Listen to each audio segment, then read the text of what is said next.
Latest updates के लिए ultra channels को सब्सक्राइब करें और बेल आइकन को प्रेस करें।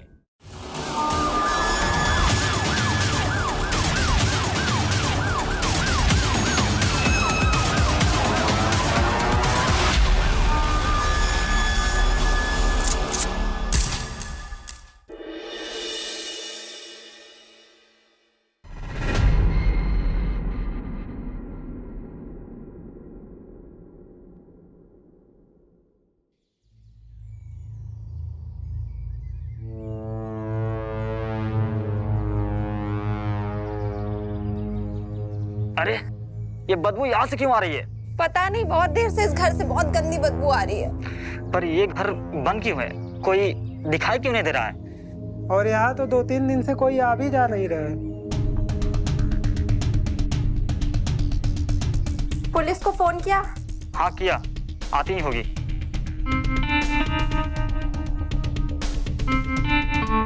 पीछे हटो।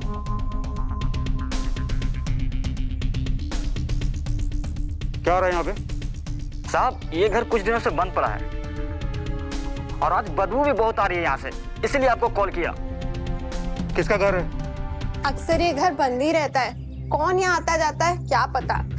लेकिन हाँ, एक केयर टेकर अपनी बीवी के साथ पीछे खोली में रहता है, लेकिन कुछ दिनों से वो भी नहीं दिखाई दे रहा। आइए मदद कीजिए। Okay sir. ये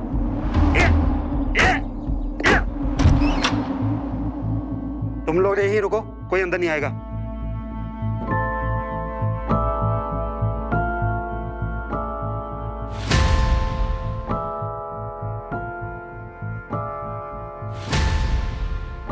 कविता उधर देखो।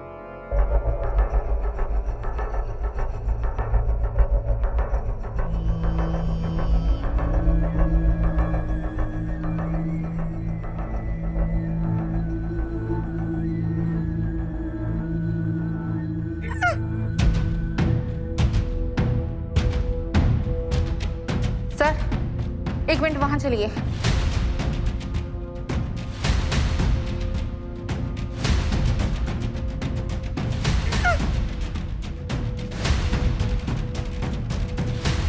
किस जालिम ने इतनी बेरहमी से मारकर शव के कितने टुकड़े कर दिए।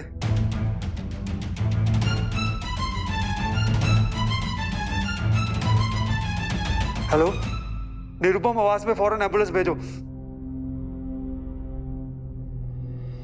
अभी अभी कहानी में जिस बंगलों को आपने देखा वो डॉक्टर गुप्ता का बंगलो था। डॉक्टर गुप्ता प्रोफेशन से तो एक डॉक्टर थे, मगर एक मेडिकल रिसर्च भी कर रहे थे। अपनी इस रिसर्च के चलते कभी कभी वो अपने फार्म हाउस पर आते जाते रहते थे। डॉक्टर गुप्ता बहुत कम बात किया करते थे और छोटी छोटी बातों पर चिड़चिड़ा जाया करते थे। इसी वजह से लोग भी उनसे कम ही बात किया करते थे। क्या ये डॉक्टर गुप्ता की लाश थी? क्या किसी ने पैसों के कारण, दुश्मनी के कारण या किसी जलन के कारण उनका मर्डर कर दिया था? नमस्कार, मैं आकांक्षा सैनी क्राइम स्टोरीज के अब होगा हर जुर्म का पर्दाफाश के इस नए एपिसोड में एक बार फिर से आपका स्वागत करती हूँ। दोस्तों, एक इंसान की लाश के इतने छोटे छोटे टुकड़े करके भला क्यों किसी ने फ्रिज में रख दिया था? इस कहानी की सच्चाई को जानने के लिए चलिए आपको कुछ समय पीछे ले चलते हैं। आइए साहब, आइए। ये देखिए साहब, आप आने वाले थे तो मैंने पूरे घर को चकाचक साफ कर दिया है। अब आप बताइए, ऐसी चकाचक सफाई कोई कर सकता है? तुम्हें नहीं लगता कि तुम बहुत ज्यादा बोलते हो? अब साहब, मुझे तो ये लगता है कि शहर में जितना बोलो उसके उतने पैसे मिलते हैं, मतलब बोल वचन। अच्छा, दिमाग खराब मत कर, जितना बोलता हूँ उतना क्या कर, समझा? ठीक है साहब, लेकिन मुझे खाना वाना बनाना नहीं आता है। मैं बिंदिया को बोल दूंगा, वो बना देगी। बिंदिया? हाँ साहब, मेरी बीवी। नहीं, उसकी कोई जरूरत नहीं है।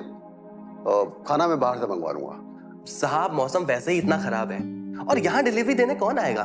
मेरी बीवी बना देगी। तुम्हारी बीवी?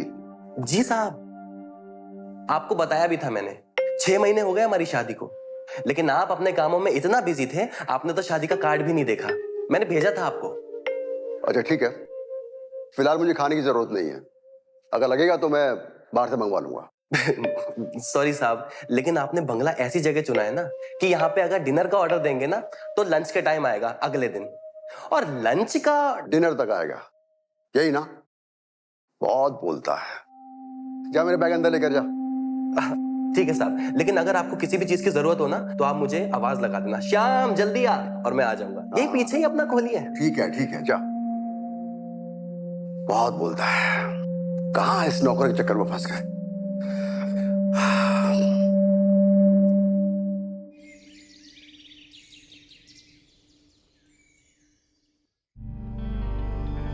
इसे पता है कि मैं जब भी कोई रिसर्च करता हूं मुझे 2 ड्रिंक रखते हैं। गिलास रख गया, शराब रख गया, लेकिन पानी नहीं रखा।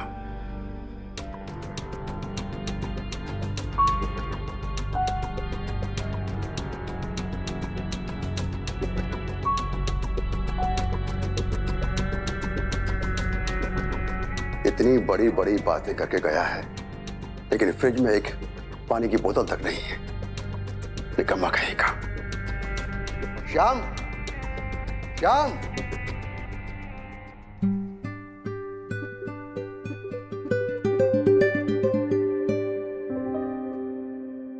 तुझे पता है गांव से तुझे सिर्फ 2 जोड़ी साड़ी में लाया था, क्योंकि तेरा जो बॉडी है ना वो मुझे बहुत पसंद है। एकदम सोनाक्षी सिन्हा जैसा। और मेरा दिमाग तो तभी खराब हो गया था जब पहली बार मैंने तुझे अपने भाई की शादी में देखा था। मैं दारू पी के डांस कर रहा था और तू मुझे चुपके चुपके देख रही थी। अपने पास पैसा नहीं है तो क्या हुआ, प्यार तो बहुत है ना। छोड़िए ना, दिन है अभी। दिन है तो क्या हुआ, तेरे साथ तो दिन रात एक जैसे लगते हैं।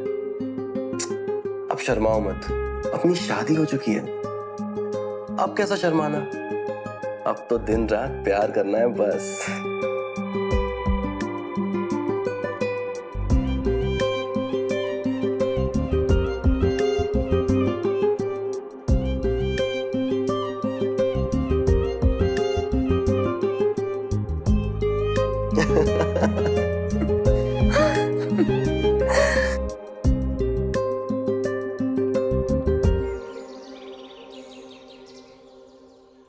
डॉक्टर वर्मा, आप तो जानते ही हैं मैं हर साल 15 दिन के लिए अपने फार्म हाउस पर आता हूँ मेडिकल रिसर्च के लिए।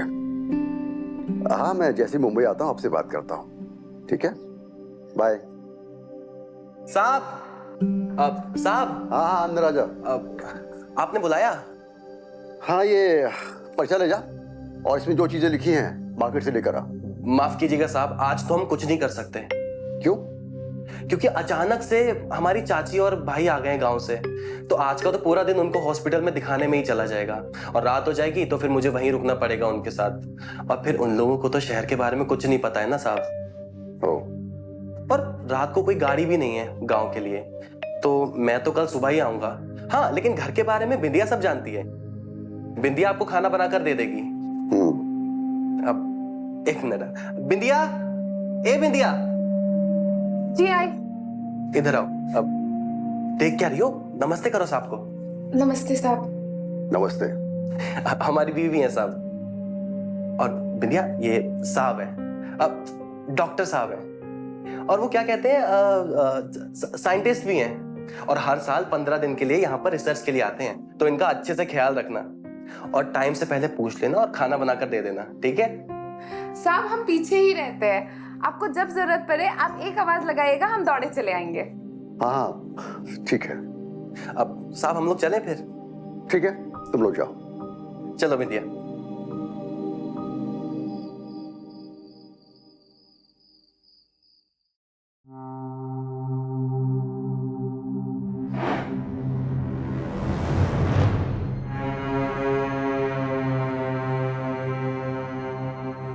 कहाँ गई बोतल? यही तो रखी थी, और ग्लास भी आ रखा था। ये मेरी याददाश्त इतनी कमजोर कैसे हो सकती है? कहाँ हो सकती है? साहब जरा कमरे में आना।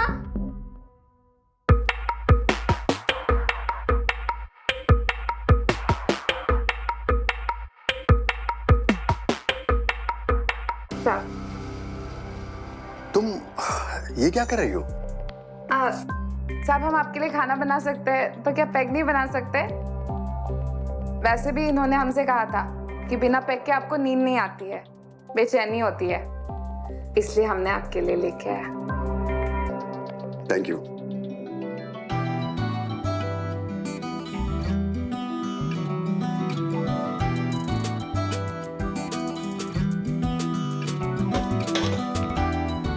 अब इसे लीजिए, इससे आपके दिन भर की थकान दूर हो जाएगी।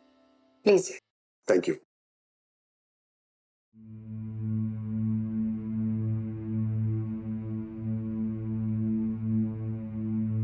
तुम्हारी शादी शाम से कैसे हुई? बहुत लंबी कहानी है साहब, आप जानकर क्या करेंगे? जैसे भी हम खुश हैं। लाइए।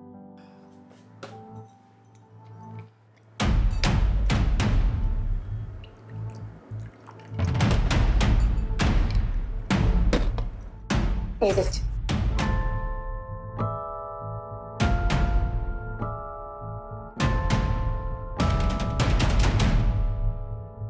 तुमने कभी शराब पी है?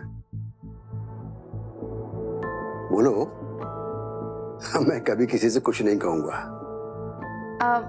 वो शादी से पहले हमारी सहेली थी ना चंपा, तो गांव में उसके साथ खूब पीते थे, वो भी देसी। तो घर में किसी को पता नहीं चला? नहीं साहब, वो अम्मा बीमार रहती थी इसलिए उन्हें पता नहीं चलता था। ये लो, पियो। विदेशी है? नहीं साहब, नशा हो जाएगा। अरे नशे के लिए ही तो पीते हैं। वैसे भी शाम तो कल दोपहर तक आने वाला है नहीं। पी लो, पियो पियो।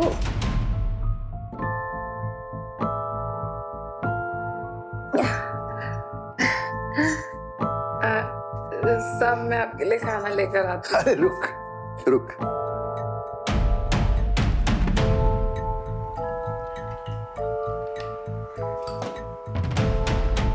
ये पैग भी पी ले।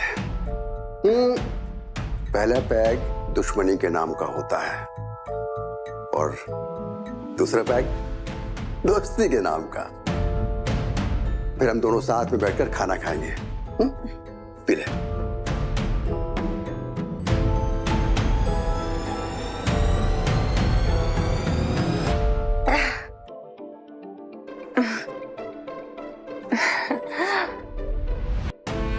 वैसे एक बात कहूं? जी साहब। तू बहुत सुंदर है। शाम तेरे लायक नहीं है। आज जब मैंने तुम दोनों को प्यार करते हुए देखा था ना, तभी से तुझसे मिलने का मन हो रहा था मेरा।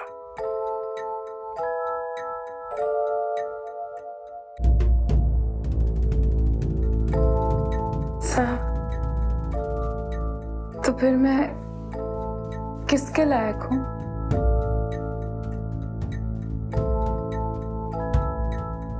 मेरे। तू मेरे लायक है।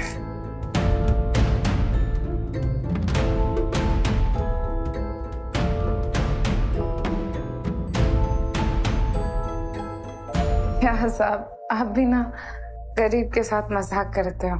अरे मैं गरीब की नहीं,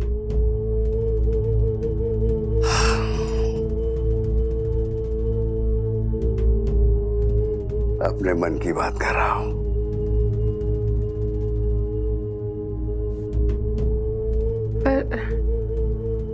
पर साहब, आप धोखा तो नहीं दोगे ना?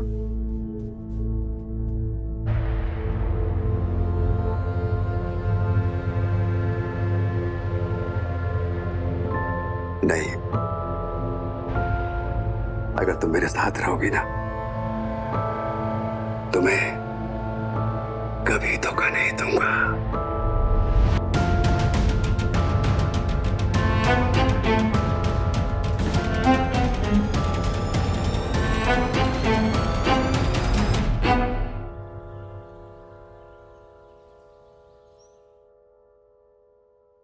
शराब के नशे में मुझे ऐसा नहीं करना चाहिए था। मुझे वापस शहर जाना होगा। अगर मैं 2-4 दिन और यहां रह गया तो बिंदिया के प्यार के चक्कर में फंस जाऊंगा।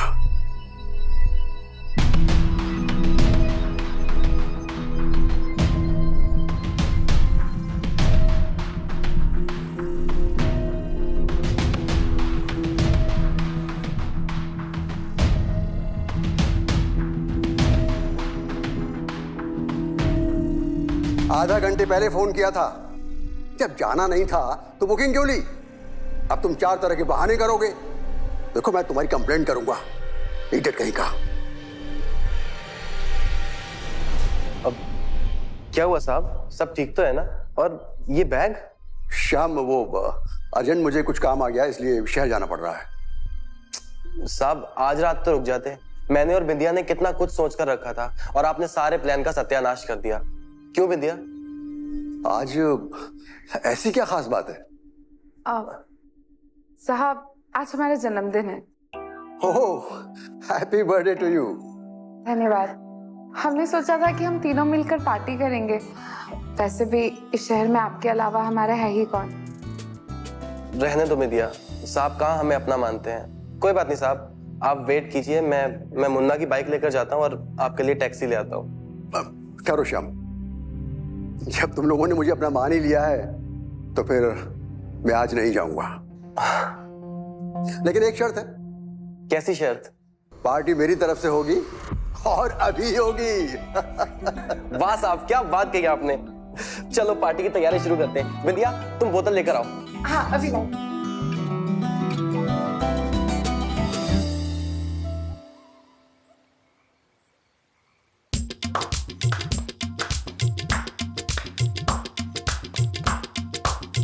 श्याम जी संभल के, आपको चोट लग जाएगी। अरे नहीं, आज खुशी का माहौल है। शाबाश शाबाश श्याम, नाचो नाचो। अब साहब मैं एक बात कहना चाहता हूँ कि सबको ना आपके जैसा सेठ मिले। और बिंदिया तुम्हें पता है, साहब ने आज तुम्हारे बर्थडे के चक्कर में 4000 रुपए तुम्हारे कपड़े लत्ते के लिए दिए हैं। साहब आपकी उम्र ना बहुत लंबी हो। मैं तो ये बोलता हूँ कि मेरी उम्र भी आपको लग जाए। अरे अब अपना तो कोटा पूरा हुआ, अपन चला सोने। और बिंदिया तुम एक काम करना, साहब जब तक खाना ना खा लेना तब तक मत आना। और I am waiting for you. आज हमारी फिर से एक सुहागरात होगी।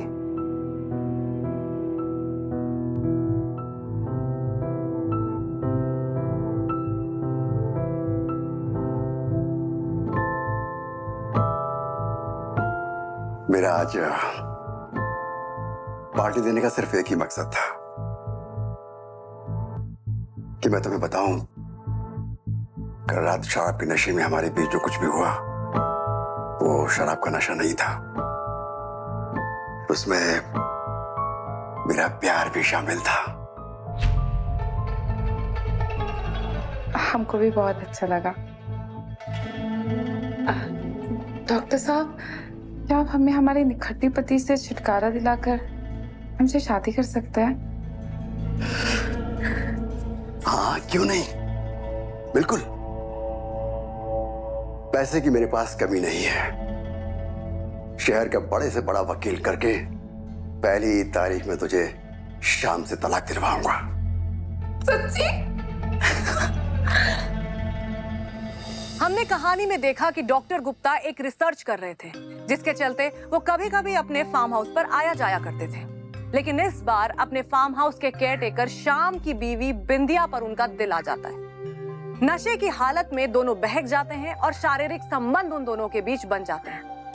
अब डॉक्टर गुप्ता और बिंदिया दोनों एक दूसरे से अलग नहीं होना चाहते थे। ऐसे में सवाल ये उठता है कि फार्म हाउस पे रखे फ्रिज में जिस लाश के टुकड़े हमें मिले वो किसकी थी? क्या वो डॉक्टर गुप्ता की थी? क्या वो श्याम की लाश थी? या फिर वो श्याम की बीवी बिंदिया की लाश थी? क्योंकि मौका वारदात पर जब पुलिस वहां पहुंचती है तो ये तीनों ही वहां मौजूद नहीं थे। चलिए आपको दिखाते हैं कि आखिर कत्ल किसका हुआ था। चलो बिंदिया, अब हम यहाँ इस गांव में और नहीं ठहर सकते। हम एसटी बस से मध्य प्रदेश जाएंगे और वहां से सीधा हरियाणा। चलो। रुको, भागने का कोई फायदा नहीं है डॉक्टर गुप्ता। चल बोल। पुलिस ने चारों तरफ नाकाबंदी की हुई है और चल बोल, क्यों इतनी बेरहमी से तूने अपने नौकर को मारा? बोल। मैं उसे मारना नहीं चाहता था सर, ये एक एक्सीडेंट था। कत्ल की रात के पहले मेरे और बिंदिया के शारीरिक संबंध बन गए थे और मुझे इसका अफसोस भी हो रहा था। मुझे लग रहा था कि मैंने कितना बड़ा पाप कर दिया है, इसलिए मैं शहर जा रहा था, लेकिन श्याम ने मुझे रोक लिया। और उस दिन जब मैं और बिंदिया कमरे में अकेले थे तब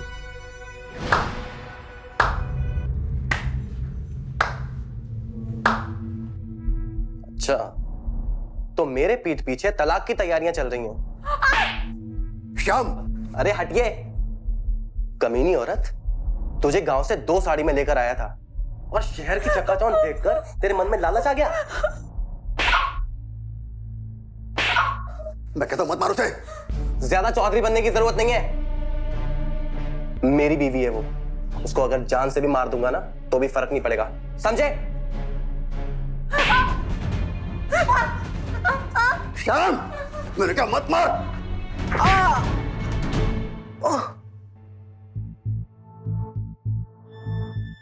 श्याम जी, श्याम जी, उठिए। डॉक्टर साहब, ये तो मर गया, हम क्या करेंगे? तू चिंता मत कर, मेरे पास एक उपाय है। श्याम जी,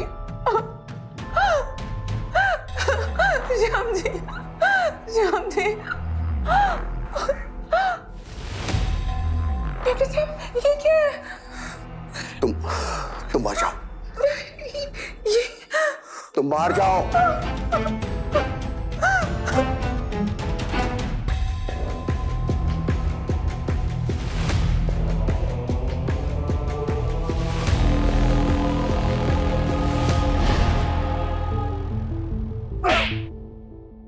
एक तो तूने खून किया और ऊपर से लाश की ऐसी हालत कर दी। साले तुझे तो मैं कोर्ट से कड़ी सजा दिलवाऊंगा। कांस्टेबल लेके जाओ उसे। चल।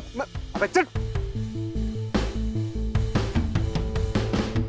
दोस्तों, नशा चाहे दौलत शोहरत का हो, पैसों का हो, शराब का हो, शबाब का हो या हुस्न का हो, किसी भी चीज का नशा हो, उसका अंत बर्बादी ही होता है। ये सब कुछ भली बाती जानते हुए, समझते हुए भी हम में से कुछ लोग ऐसे हैं जो फिर भी इस तरह का गुनाह करते हैं और गुनाह की दलदल में फिर वो धंसते ही चले जाते हैं। दोस्तों, मेरी आपसे एक बार फिर से गुजारिश है कि प्लीज किसी भी तरीके के नशे को करने से बचिए, क्योंकि अंजाम आपका भी वो हो सकता है जैसा हमने इस कहानी में देखा। इसी के साथ मैं आकांक्षा सैनी लेती हूँ आपसे विदा। फिर मुलाकात होगी क्राइम स्टोरीज के अब होगा हर जुर्म का पर्दाफाश के एक नए एपिसोड में। तब तक के लिए खुश रहिए, आबाद रहिए, अपना और अपने अपनों का रखिए थोड़ा खास ख्याल। जय हिंद, जय भारत।